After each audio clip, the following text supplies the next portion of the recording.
Professeur Didier Raoult, comment voyez-vous les dernières évolutions de l'épidémie de coronavirus en France? Au niveau général, je ne peux pas juger très très bien de ce qui se passe en France parce qu'il y a des données qui me manquent, mais chez nous, c'est ce que vous pouvez voir, mais nous, on a détecté et traité énormément de patients. Vous voyez qu'on est sur une courbe vraiment très très très décroissante là, et donc on détectait en moyenne 350 personnes et encore 10 jours par jour, et là on est aux alentours d'une centaine, donc les choses vont beaucoup mieux. En nombre de patients, on le voit d'ailleurs, hein, là, tous nos lignes sont plus occupées. Les gens proclamaient, bien sûr, il y a toujours des Nostradamus. On a un Nostradamus à nous aussi qui prédisait qu'on n'aurait pas assez de lits de réanimation, mais ça se vide. Donc, comme d'habitude, les Nostradamus ont tort. Et donc, sur le point de cette situation, les choses s'améliorent. Je sais qu'il y a beaucoup de gens qui attendent la publication des cas que nous traitons. Donc, on est en train de fournir l'analyse de 1000 cas que l'on a traités. Écoutez, les choses sont très rassurantes sur ce traitement, sur lequel on n'a pas eu d'ennui cardiologique avec aucun des patients qu'on a traités, et sur lequel on a des résultats qui montrent une efficacité qui est plus grande que celle des autres séries qu'on a vues à ce jour. Donc tout va bien, peu de patience, il faut que ce travail soit fini. Ça, c'est un travail d'évaluation avec énormément de données, peut-être des données que personne d'autre n'a au monde. Il faut mettre tout ça en forme pour que ça puisse continuer sa vie et devenir un ou le papier de référence sur cette maladie. Donc c'est en cours, mais tout va bien. Voilà. Que pensez-vous de la situation dans les EHPAD? On a vu hier que beaucoup d'EHPAD étaient touchés par l'épidémie. Je suis inquiet parce que, si vous voulez, je ne suis pas très convaincu par la stratégie du confinement aveugle, c'est-à-dire de mettre ensemble des gens comme sur le Diamond Creek, sur le bateau, qui sont négatifs et des gens qui sont positifs ensemble. Ça se termine souvent qu'à la fin parce que tout le monde est positif. Et on se pose la question de savoir s'il ne va pas se passer la même chose dans les EHPAD, c'est-à-dire on met la population cible la plus sensible. Hein. On voit, nous, dans l'étude que l'on a, que les gens qui meurent sont des gens qui ont en moyenne 85 ans. Hein. Donc c'est pas vrai que c'est une maladie qui tue plus les jeunes que la grippe, par exemple. En tout cas, nous, on ne voit pas ça du tout. Hein. Mais donc la vraie cible, si vous voulez, de la mort pour cette maladie, c'est justement les gens des EHPAD. Et si dedans, on a circulé des gens qui sont infectés au milieu des EHPAD, bien sûr, il va y avoir énormément de morts. Donc la stratégie confinement sans éviction des gens porteurs, c'est quelque chose qui risque d'avoir des conséquences qui en termes de nombre, risquent d'être extrêmement importantes. Et donc moi, je reste, si vous voulez, j'ai pensé la même chose, je ne change pas. Je suis un médecin infectiologue et je pense qu'il faut, devant une maladie infectieuse, et ça fait 42 ans que je fais ce métier, je vois toujours des malades, une fois par semaine, c'est mon jour d'ailleurs aujourd'hui, pour rester en contact avec la réalité et pas devenir un médecin de bureau. Il faut diagnostiquer, faire le diagnostic, se donner les moyens de faire le diagnostic, il faut isoler les gens contagieux et il faut les traiter.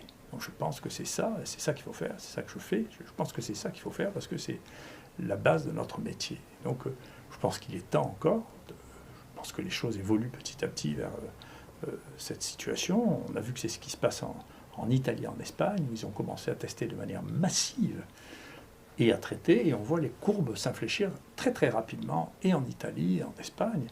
Et je pense que c'est ce qu'il faut faire, ce vers quoi on est en train de tendre. En tout cas, je l'espère de tout mon cœur. Que pensez-vous de la polémique actuelle sur le traitement? Sur quels aspects se cristallise-t-elle?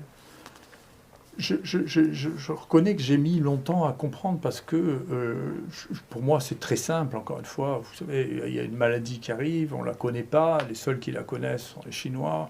On connaît la sensibilité du virus à un certain nombre de produits quand on les teste. Dans ces produits, il y a des molécules nouvelles qu'on ne connaît pas, dont on ne connaît pas la toxicité en réalité. Et il y a des molécules anciennes qu'on connaît très bien, qui ont été prescrites à des milliards de fois, si vous voulez. Les gens qui sont les sachants, c'est-à-dire en pratique les Chinois, puis les Coréens, qui ont eu la première vague, ont traité ça en utilisant ce produit que tout le monde connaît très bien, et ils disent, écoutez, ça marche, comme preuve, ils contrôlent entièrement la maladie, hein, depuis que moi j'ai dit, écoutez, fin de partie, effectivement, c'est la fin de partie en Chine, c'est fini, ils ont arrêté la maladie avec des mesures qui sont détection, un peu de contention dans les zones à risque et pas dans l'ensemble de la Chine, et puis traitement. je ne pouvais pas imaginer que ça déclenche des passions de cette nature, quoi. Donc je ne sais même pas d'où elles viennent. Mais en tout cas, ce qui me rassure maintenant et ce qui me fait beaucoup de bien, c'est que je me rends compte que c'est juste en réalité une opposition entre les médecins et des gens qui ont fini d'être des médecins ou qui n'en sont pas. Un conseil scientifique fait de gens qui sont, je ne sais pas si c'est des très grands scientifiques ni des praticiens au quotidien. Et nous, moi je vous assure, je suis un grand scientifique et je suis un docteur. Je suis frappé de voir, effectivement, il y a un sondage, quand on demande aux médecins dans le monde entier, il y a déjà 37% des médecins du monde entier qui donnent de l'hydroxychloroquine.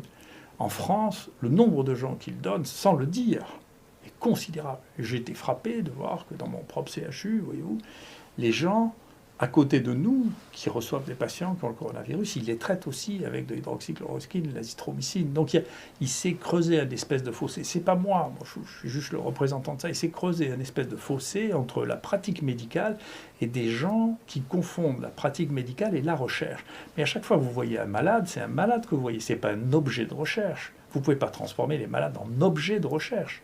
Et ça a commencé très tôt, parce que quand on a reçu les patients qui venaient de Chine, vous voyez, moi j'ai tout de suite proposé, parce que je pense toujours pareil, il faut tout de suite détecter s'il y en a un qui est positif. Moi je voulais le faire même dans l'avion, vous voyez, mettre un écouvillon, 3 heures après j'aurais dit, voilà, les positifs, vous les séparez des négatifs, vous les mettez pas tous ensemble. Eh bien on m'a dit, mais pas du tout, ça, de faire un écouvillon pour savoir si quelqu'un est contagieux, c'est de la recherche.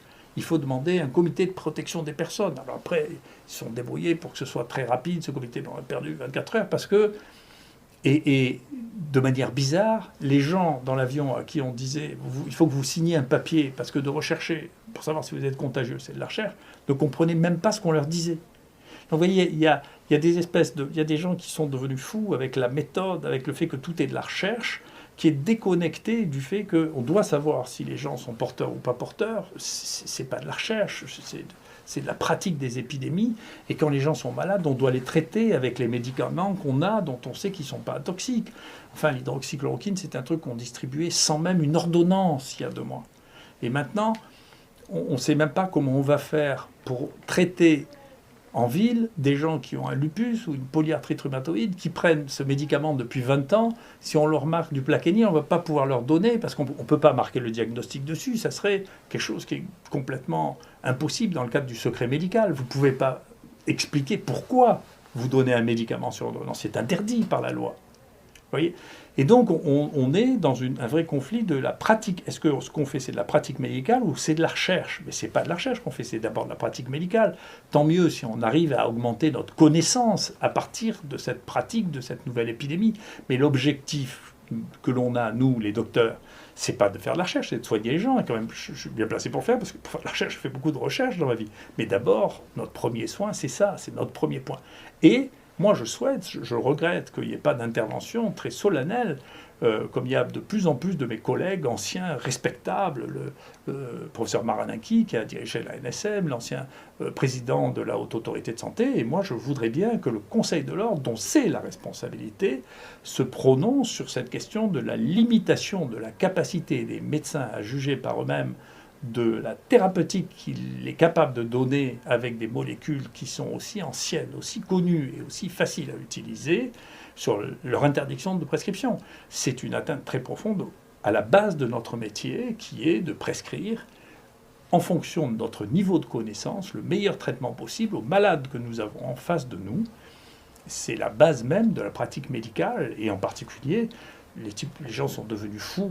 D'ailleurs, on était en face du médicament le plus dangereux du monde. Il y a eu 2 milliards de gens qui ont fait ça. Vous n'imaginez pas que tous les gens qui partaient en Afrique à qui on donnait de la chloroquine, on leur faisait un électrocardiogramme, on les prévenait qu'ils allaient avoir une torsade de pointe. Enfin, c'est complètement fou. Donc on est devenu fou parce que c'est des gens qui ne font pas de médecine, qui parlent de médecine.